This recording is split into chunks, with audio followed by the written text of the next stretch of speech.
今天我们要来谈谈领袖的软弱。领袖、牧者、主任牧师有很多种不同的软弱，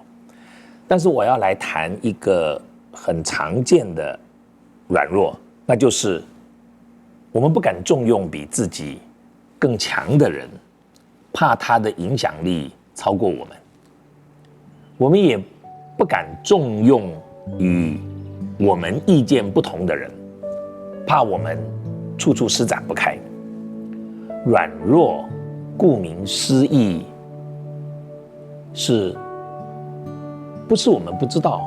我有这个问题，只是我做不到，或者我们心中其实常常想面对这个问题，可是我们无法面对。当然有些人是天生在这一件事情上面有盲点，所以他就看不见，那这种我们也把它归在软弱里面吧。刚才我们所提的这一个是一般的领袖、教会的牧者、主任牧师最常犯的一个问题，就是我们不敢用比自己强的人。这个讲起来很简单，可是我们真正碰到的时候不是那么的容易。我想问你，如果你和一个人同工，或者你把他招募进来了，或者你把他选出来了，你很快就发现他一定会超过你，你要吗？是的，这个问题你可以用分工的方式处理，就是说我负你的责任，但是呢你去做一块，我们可以这样做。可是当我们在带领教会的时候，我们发现我们旁边有一个人，他的能力比我们强，我们是不是能够重用他们呢？在我自己服侍的过程当中，曾经发生过一件这样的事。我们教会当时有10个部门，每一个部门都有一个负责人，那我是教会的负责同工。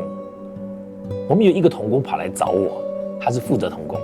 一个部门的负责同工，他就来跟我说李长老，我跟你谈一件事，我在教会里面另外发现一个人，他比我更适合做我目前服侍这个岗位的负责同工，你请他来做好吗？这样子。那我就跟他说，你做了几年都很好啊，但是他告诉我说，他说你仔细看，那个同工其实比我更适合。那当然我就去看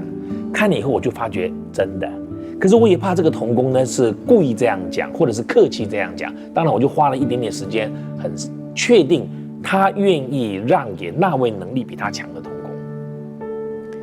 以后我就去跟那位同工谈，那他就说他要祷告一段日子。等他祷告完一段日子之后，他就接受了。他接受的时候过来跟我谈，他说我接受有一个前提，就是那个同工要离开这个部门。原来那个同工介绍这个同工的时候，他就跟他说，我可以跟他交接1年，我来做副手，他来做正的，我来帮助他。可是这个同工要接这个部门的时候，唯一的条件是让那个同工到别的部门去。我很为难。第一，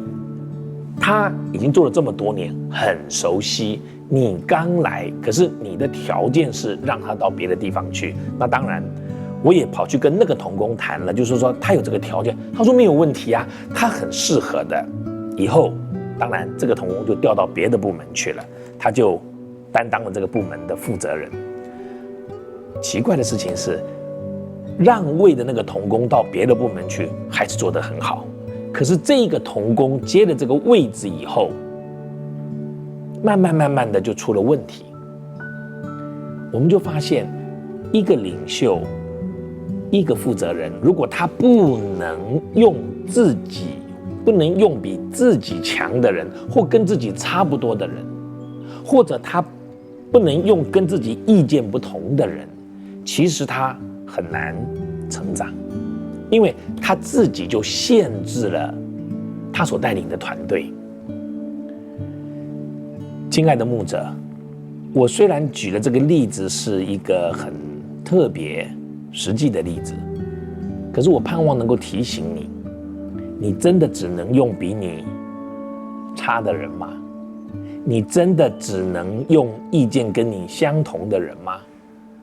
那么你就是你们的限制，你就是你团队的限制。我很盼望我们这些已经做了主任牧师或者堂会牧者的同工们，能够欣赏那些能力比我们强，甚至我们愿意把我们的位置让给他，那么强的同工来做我们的同工。我们也不要觉得别人跟我们意见不一样，就老是跟我们唱反调。我觉得这反而是我们生命扩张跟成长的时机。我盼望你能够记住这个我们共同的